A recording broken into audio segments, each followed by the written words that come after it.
if we could come together.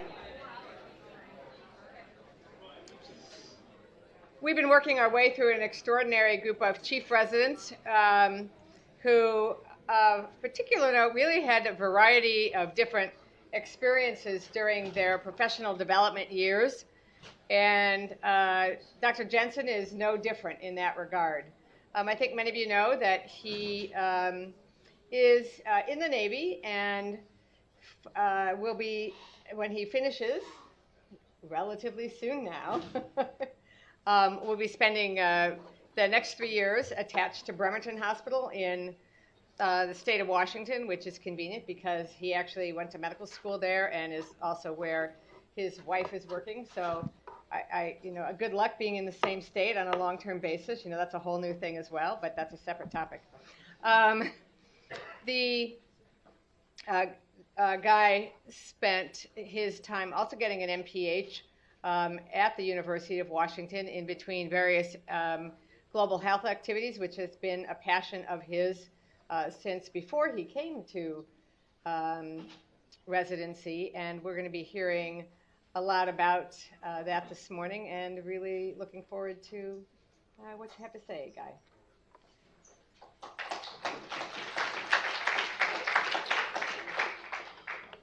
Thanks, Dr. Farmer. Thanks, everyone, for the opportunity to talk today. Just mentioned, my name is Guy Jensen, one of the chief residents here. And I'm excited to have the opportunity to talk to you today about conflict epidemiology. It's sort of an obscure research interest, but one that I'm kind of passionate about.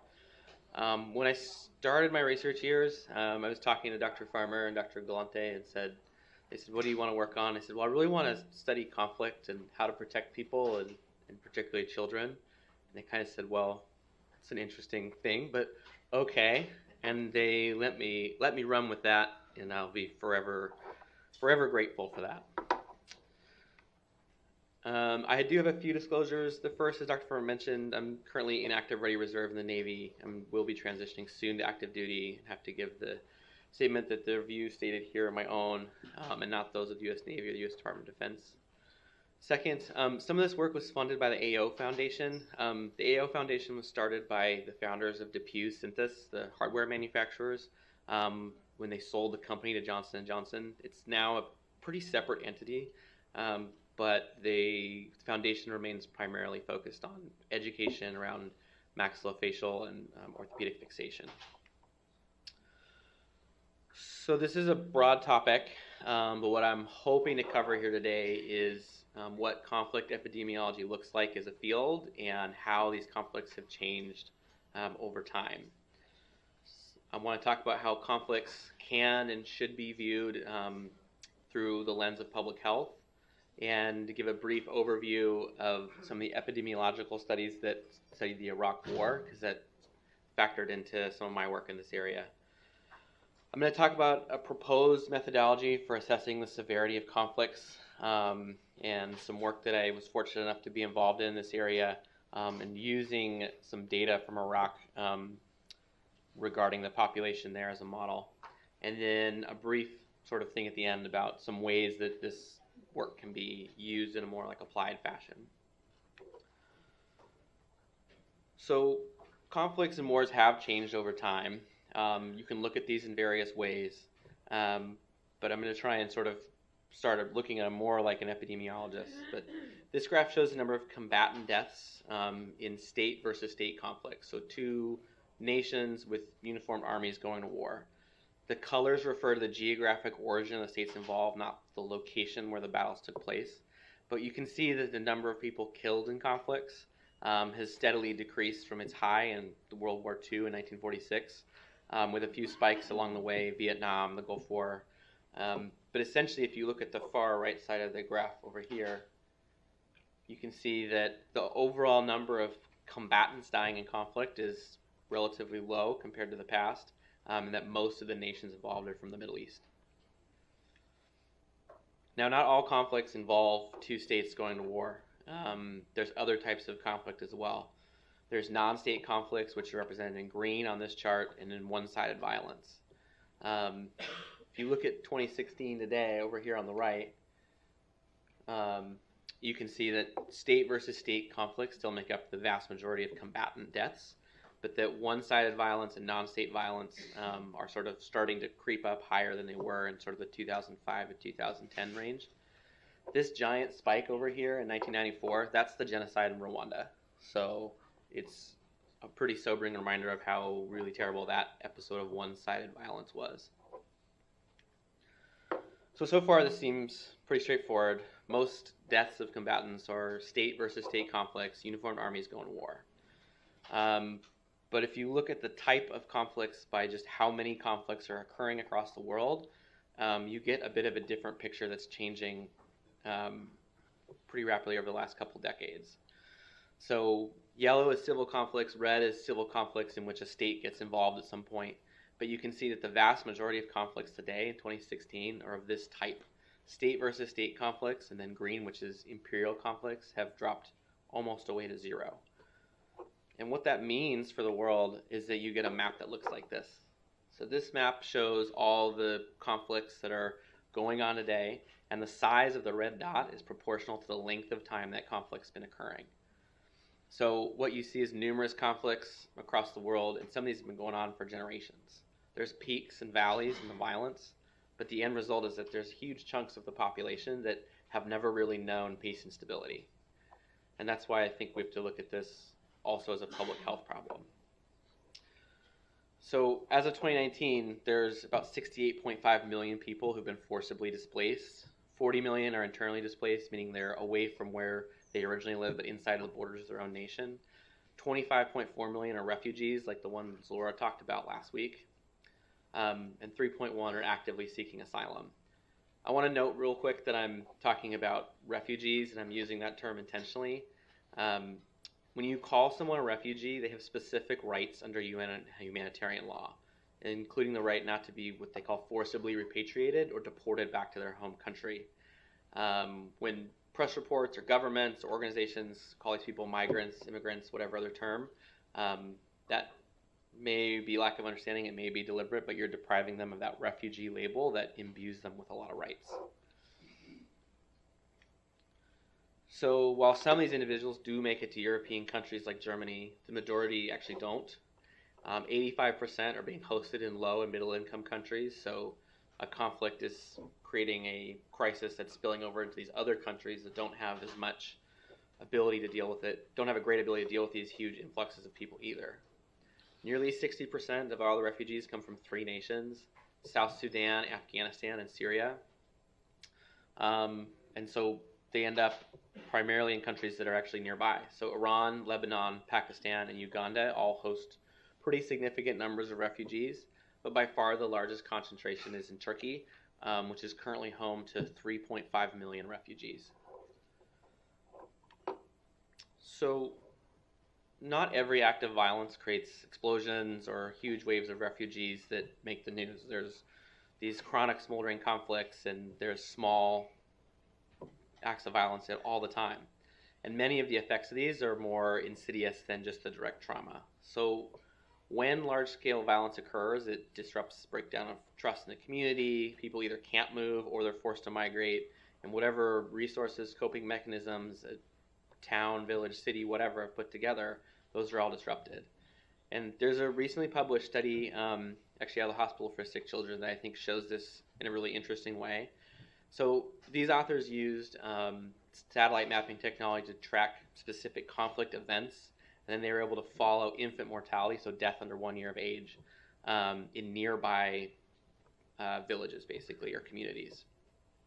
And what you see is this spike in infant mortality right around the time of the conflict, which that shouldn't be that surprising. It's chaos. Things are changing rapidly. But what I found particularly striking is it takes about 8 or 9 years for that number to make its way back to zero. So it doesn't go down right away. It slowly ticks down over time, and it takes about a decade to get back to where they were. And this is just a place that just has one event. With these like chronic conflicts and these changes and peaks and naders in the violence, then who knows what this graph looks like if there's an extra event in the middle with another spike. Kind of interesting, this effect on infant mortality seems to have sort of a dose-dependent effect. and that the closer the community is to the conflict event, the greater the effect on the infant mortality rate. So this graph is kind of trying to show a lot of things, but if you look at this right-hand side over here, what you see is that the total change in infant mortality is highest the closer you are to the conflict, and it drops down gradually. So it's highest at 0 to 50 kilometers, kind of middle of the road at 50 to 100, and then there seems to be sort of a safe zone at 100 to 250K. So this is some really interesting data, and things like satellite mapping technology, ability to study pictures and things like that have helped us study this problem. But there's a lot of barriers to doing good studies in conflict and looking at the effects of it. So wars today rarely occur in countries with robust health systems or ongoing public health efforts to really look at morbidity and mortality. Whatever record system might have been in place before is probably gone if there's an ongoing conflict. So just getting good data can be difficult because there's a lack of pre-existing systems from which to draw. I talked a little bit about social breakdown. If you've had resources in a community, even if you've been working there for years, your whole all your relationships could be wiped out overnight. People move, they hide, or they are killed, unfortunately. Forced migration. If you're doing population-based studies, you'd like to ask people questions who were there when the violence started, see how it's affected them and their families. That becomes much harder to do if they flee, and that it can be hard to find them. And if you do manage to find them, we know that people who've been through trauma like that have some pretty significant recall bias. So it's just something you have to be really aware of if you're going to use the data from what they're telling you. Oops. I talked a little bit about reporting biases.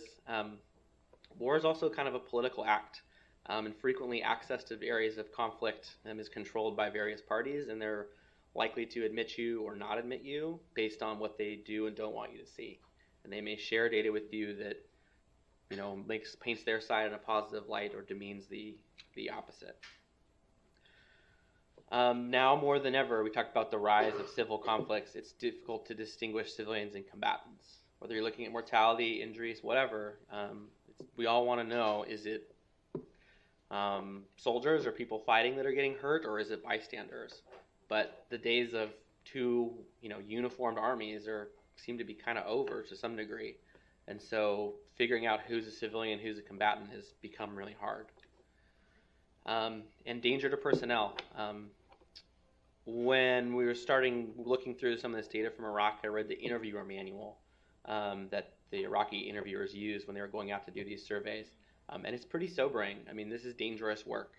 And it's just dangerous by the nature of the environment you're working. So if you're going to plan studies and plan to ask questions in these environments, you have to put thought into having a good plan about how to protect your research personnel and the people. And people you're interviewing, that you're not putting them on the wrong side of one party or another. So while this work is hard, we're gaining more and more data. We're gaining a better understanding. In the last 27 years, there have been 45 studies out of Afghanistan and Iraq asking questions like this. And that's more than any other conflict during the same time. So I talked a little bit about the difficulties, but we're starting to build a body of work in this area.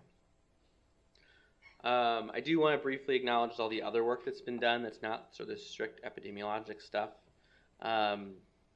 There's a wide variety of work that's come out of the conflict in Iraq, many contributed to, helmed by people in this room, people who've said this lecture before me, made incredible advances in trauma care, psychiatry, sociology, many others. We've learned a huge amount about how to care for these soldiers, sailors, airmen, and Marines who are involved.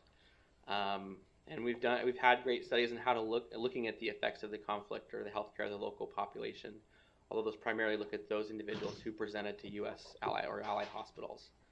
But when we started working with this Iraq data, we're really focused on the community at large, and that's really not to take away from any of this work. It's just a different vantage point. So I'm going to paint a little bit of the picture of the evolution of the data that led to the work that I was able to work with to do some calculations about Iraq. been really fortunate to work with some pretty impressive people in this area. I'm not going to review these papers in huge detail, but I'll pull out some sort of key points that I found interesting or I think emphasize something. So Roberts and colleagues was one of the first attempts to explore the effects of the Iraq War on the local population. They used something called cluster sampling to ask about deaths within a household. So they asked one person in a home, has anybody in your family been killed over the last several years or since the conflict began? What they found was a 2.5-fold increase in mortality since the war started. But what's interesting is that nationwide increase drops to 1.5-fold if you exclude the city of Fallujah. So, and it's an important reminder about asking these type of questions, because then you identify this outlier and you can say, what was it about that conflict, that battle, that town that allowed us, that it raised the mortality for the entire country? And they also built the beginnings of kind of a research infrastructure that was reutilized in some of these additional studies. So a little bit later in 2006, Gilbert Burnham, who's at Johns Hopkins, did another survey. They piloted some additional sampling methods, but ultimately kind of returned to this cluster type sampling to do these household surveys. They found that the majority of deaths were from gunshots, which if you watch the news, it's not what you see. You see bombings, shellings, etc. But they found that the majority of the deaths were from small arms fire, and that 91% of these deaths were in men between the ages of 15 and 44. So they didn't try and claim that these are combatants or not, but it comes back to that point, is it's hard to know.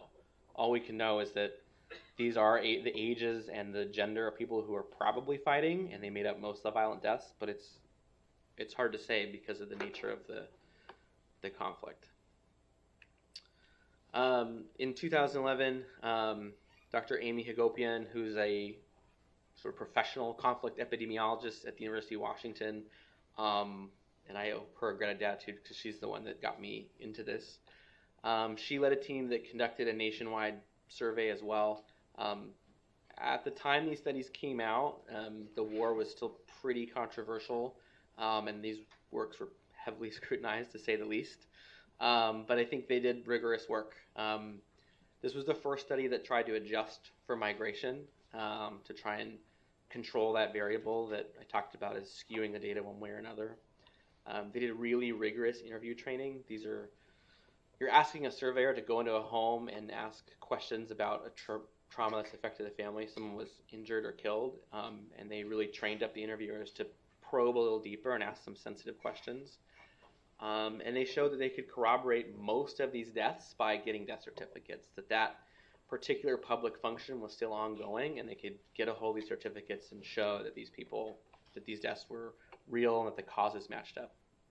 They also found that about a third of deaths were indirect causes, so usually chronic diseases that either people couldn't get medicines for, couldn't access a hospital, not directly due to like a conflict injury, like a gunshot wound or an explosion. So I've tried to make the case for you that the effects of conflict are complex, and that they go beyond mortality. And then I reviewed several studies that use mortality as an endpoint. I'm going to try and close the loop and talk about the work I was involved in, which was using data from Baghdad and the Iraq War to do a disability-adjusted life year or burden of disease calculation for the conflict in Iraq. Now, a man that many of you know has said this to many of us over years. The only two outcomes that matter are mortality and quality of life. And I think that's why I'm really a little obsessed with this burden of disease or DALY methodology, because it's a way to try and capture quality of life and mortality in a single number. So most studies count only mortality, or they put all the injuries in one basket. So you break a finger, you have a leg amputation, those are both an injury. And so if you just count injuries, it's hard to put a lot of meaning to that number. And I think that's why a lot of these other studies from Iraq just counted mortality. Now, there is a methodology that exists that allows us to compare non-fatal health losses to fatal ones. So no one's ever tried to do this to conflict data, and there's really no agreed upon methodology for counting burden of injury or making a disability-adjusted life year calculation from a conflict zone. So to do this, I was fortunate to work with the individuals at the Institute for Health Metrics and Evaluation. This is a UW-associated nonprofit. It gets a lot of funding from the Gates Foundation, and they do similar calculations on this like worldwide scale. They do it for every disease you can imagine in every country. The best way to view this work, if you're interested, is you go to this data visualizer at the website here. You can look at all the DALYs lost worldwide by every cause, or the number lost to lung disease in Fiji. You can look at charts that look like this, which the size of each square is proportional to the amount of disability-adjusted life years lost. Blue is non-communicable diseases, red is maternal causes, neonatal causes, and nutritional deficiencies, and then green is trauma. If that particular view is a little too abstract, which I kind of find it to be, this one you can look at how things were in 1990 and how they are today, and you can see how things have shifted and changed over time. This is kind of a separate talk, but if you look up here, it's hard to use. Cardiovascular disease and cancer have displaced respiratory infections, and maternal and neonatal mortality is the top 2 drivers of burden of disease across the world, which is kind of an interesting change. You can generate a heat map of the world and look at where all the burden of disease is. And again, you can change this over time and change the different causes and focusing on different countries. So I'm showing these. One, it's an amazing project that they've done. I was really fortunate. I had an incredible amount of support from the IHME folks. And if I managed to spark any interest in burden of disease calculations, then playing around with these visualizers is kind of a great place to get started. So I'm sure many of you have heard about DALYs or disability-adjusted life years in the past. We see them all the time. Usually it's in like the first few lines of an introduction to a paper to say how important a study or disease is before you move on to like the methods and results that are why you picked up the paper in the first place. But a disability-adjusted life year is just a way of looking at death and injury and kind of morbidity and quality of life all in one number. And the way you calculate it is you take the years lived with disability, which I'll get into in a minute, but that's a calculation of injury, and then the years of life lost. Years of life lost is relatively straightforward. You just subtract the age of death from the life expectancy, and that's the value for that. Now to look at injuries, you have to find a way to count injuries differently. So we use what are called disability weights. Those range from 0 to 1, 0 being healthy, 1 being dead, and they allow you to put a number on different injuries. So the way they're constructed is they asked individuals in Peru, Bangladesh, India, Tanzania, Hungary, Italy, Netherlands, and Sweden to rank pairs of health conditions. They described a health condition, gave each people sort of pairs of 2, and said, which would you rather have? I'm talking about these because this is sort of the most challenged part of this methodology is the disability weights. They're constructed by IHME. They're continuously revised every couple of years. And the papers regarding all their calculations are open source. You can pull them up and look at all these weights. I will warn you, they make for pretty dense reading. They're written by very, very bright PhDs in statistics and computer science. And what these descriptions look like is this. So they'll say traumatic brain injury with long-term consequences that's severe, somebody who can't think clearly, frequent headaches, and dependent on everybody else for ADLs. And the end result is a value of 0.637. So they're all between 0 and 1. This is one of the highest values in the whole data set. You can look at, there's sort of modifiers that come into play as well. So particularly whether a condition is treated or not. So if you look at amputation of one leg with long-term consequences, it's not treated. It's a person that's lost part of a leg, has pain and tingling, uses crutches, and they get a disability weight of 0.173. And someone with treatment, they have a prosthesis, they have some pain and tingling, their disability weight's much lower. And when you have these treated and untreated numbers, it allows you to calculate the effects of treatment on individuals, which is a value that we call DALYs averted. So last piece on disability weights. Like I said, they're revised all the time. They're based on these surveys. Every disability weight has 1,000 values to it. So the value for a broken foot, which is this graph here, there's actually 1,000 values. Now most fall within a mean. That's between, for this one, 0.02 and 0.03. And the reason for that is that we all know that our patients have respond differently to different insults. So if I break my foot, I may have like full-on man flu, not be able to get off the couch. And if Jamie breaks her foot, she may be at work like the next day. So by having this variety of values for each one, and most of which are the same, we're sort of trying to capture the uncertainty in the population. And I'll get into a little bit how we use these later. But I just think this is really interesting because the world's uncertain and patients are different. So why not try and build your methods in a way that makes your data reflect that? So one more survey, Riyad Lafta and colleagues did a randomized household cluster survey of the effects of the Iraq War from 2003 to 2014. They focused only on the city of Baghdad. They built their samples using satellite imagery. They asked questions about deaths, injuries, and then duration of disability from the injuries, as well as a lot of other things. They found 5,138 patients who had either been injured or killed in the sample. This is the map they used to build it. You can see this is a map of the city of Baghdad. Different sort of administrative units are marked out here. The starting households of each cluster are the red diamonds, and the more diamonds in one of these administrative units, the denser the population, so that the whole survey reflects the population of the city as a whole. So if we're going to do a DALY calculation from these, we have to build what I call injury patterns. So these are real examples pulled from the data at random. But death of a 24-year-old female who died from a gunshot wound, short-term disability or disability that's less than 1 year. These have their own set of disability weights. So 35-year-old man, multiple gunshot wounds, lower leg, and apparently only 1 week of reported disability. And then long-term disability either with recovery or without recovery. And then there's different disability weights like I talked about, whether they're treated or untreated. And I'll get a little bit more into these. So I'll just walk through 2 cases real quick. Through the long-term disability with recovery.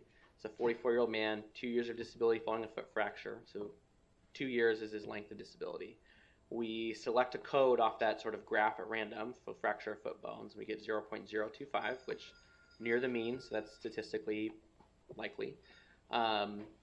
We multiply it by the length of his disability, and we get 2 years of disability, which is 0.05 years lived with disability, or that's his contribution to sort of the DALY total.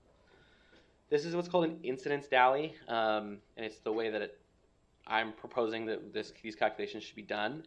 Those fancy charts I showed earlier with the global burden of disease stuff, that tends to focus a little more on chronic disease, and they use what's called a prevalence DALY. So for this person, you would count 0.025 years, 0.025 DALYs lost per year for 2 years in that as his contribution to the total. And this will make a little more sense when we look at a longer injury. So for people who don't recover from an injury, we don't know how long that disability is, so we just use their life expectancy. And I'll admit we're making an assumption that, one, they don't get better after the data collection stops, and they don't die from their injury. But there's 2 ways to do life expectancy. You can use what I call an aspirational life expectancy, which is 87 years. That's what all the global burden of disease calculations are based upon, essentially. Or you can use the one for an individual country, like Iraq, which is significantly shorter, right? 69 years. We use that as his length of disability. We select a code based on his injury. We, again, draw from those 1,000 values associated with that code, and we get 0.046. We multiply the 2 together, and you get 2.7 years lived with disability. So 2.7 DALYs is his contribution to the country's total. Now we're counting all those at the time he was injured, even though it's something that affects the rest of his life. Again, if you use prevalence as the method of calculation, then you just count 0.46 every year for the next 58 years. So you get this gradually building number over time rather than the number you're counting all at once. And I think counting all at once makes sense when you have an injury and you're trying to look at something that's as dynamic as a conflict. Once we've done that, we do something called bootstrap analysis. It allows us to take this smaller sample size and then replicate it many times by sampling it with replacement. So we take our patients who have DALYs that we can calculate. Again, we sample them with replacement. So we're recreating our data set many, many times. And sometimes, one person might be included twice, and other times it might be included 0 times. But when you do that, we know that you end up with something that approximates a very true mean. we select these random disability weight codes and vary these every time we pick the sample so that we're trying to create that variability in people to make our sample reflect a bigger population than we drew from. Match them to disability weights, do the DALY calculation, and we run this 1,000 times, which takes a little bit of time, but by that I mean like 3 or 4 minutes. And then it summarized the mean, sum, and standard deviation on all these. And eventually we get numbers. So if you use the Iraqi life expectancy, you can see that in Baghdad from 2003 to 2014, we would calculate 3.65 million disability adjust years. A disability or DALY's lost. If you use the longer life expectancy, you get a bigger number, obviously, because it's longer. And what we really report is actually the ratio at the bottom. So this number here.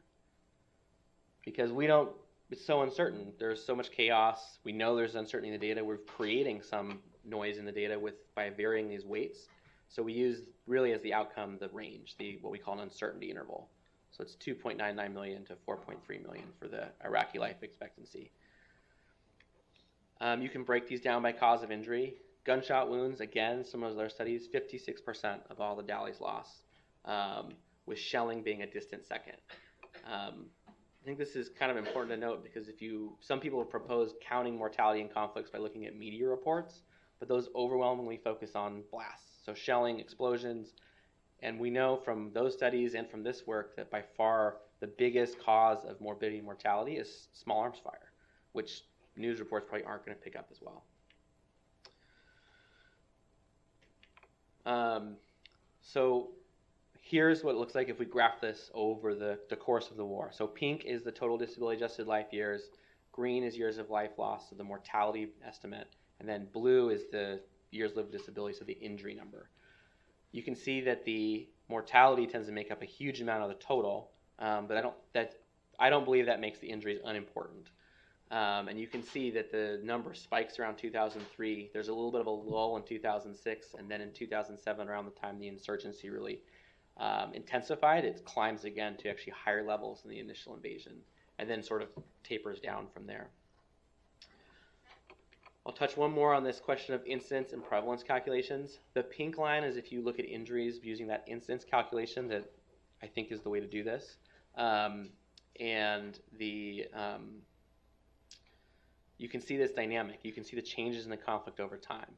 The blue line is when we redid this with the prevalence number, and you can see it just builds over time. It doesn't really paint a picture of the conflict as it goes. All right, this is the end of the dry statistical stuff. I find it really fascinating. Thank you all for bearing with me through that. But I think it's a really interesting way to look at how conflict affects communities. I'm going to talk a little bit about how these can kind of be applied at a policy and a medical surgical level. So when I finished the classroom portion of my master's degree, I got offered an opportunity to work at the World Health Organization in their Emergency Operations Center. It's a pretty cool opportunity, and it's again a testament to this program that when I came back and said, can I move to Switzerland now? They said yes. But I spent a little over 3 months there and kind of had two main things that I was working on. The first is I was working with a man named Dr. Ian Norton, who runs the Emergency Medical Teams Division at WHO. We had funding and kind of a mandate to try and provide support to teams that were providing emergency care to people fleeing Mosul during the operation to remove ISIS from the city. So we actually had people on the ground there, like calling in reports to us, and we had some funding to provide supplies to mostly teams from International Community, the Red Cross, Doctors Without Borders, as well as some other NGOs. So it was a real-time, in-depth look at what it kind of looks like to provide support.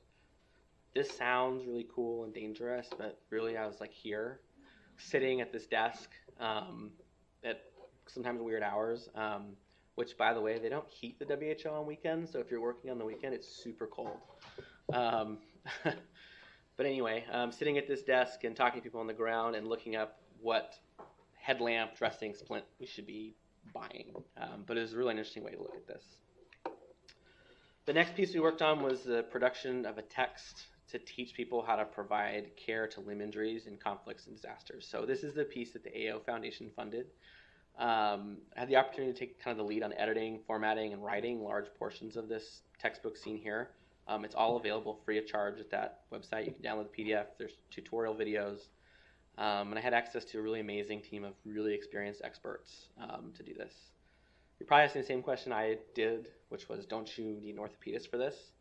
But we took a pretty firm stance on in these low resource environments with these battle injuries. And this is more for like these conflict teams providing care to locals than sort of military teams. We said internal fixation is probably not a good idea. The infection risk is too high, and frequently if there's a problem down the road, nobody has the tools to take the fixation out. So the casting and splinting is a little bit simpler than if that was applied. And in reality, most of the care of these tissues, these injuries, the most important part is all soft tissue management. And I think I've learned a lot about that and how to apply it during my time here. So additionally, if you go to this website and look at the tutorial on vascular shunts, I think most of you will recognize the video and the people who are cited as making it. So UC Davis actually has an additional credit to this project as well.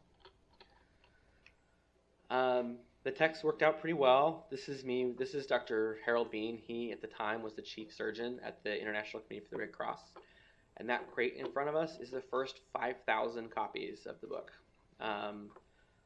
Other than maybe this presentation, I don't know if I've ever been as stressed about typos as when I knew we were printing 5,000 copies of them. There's a lot more now.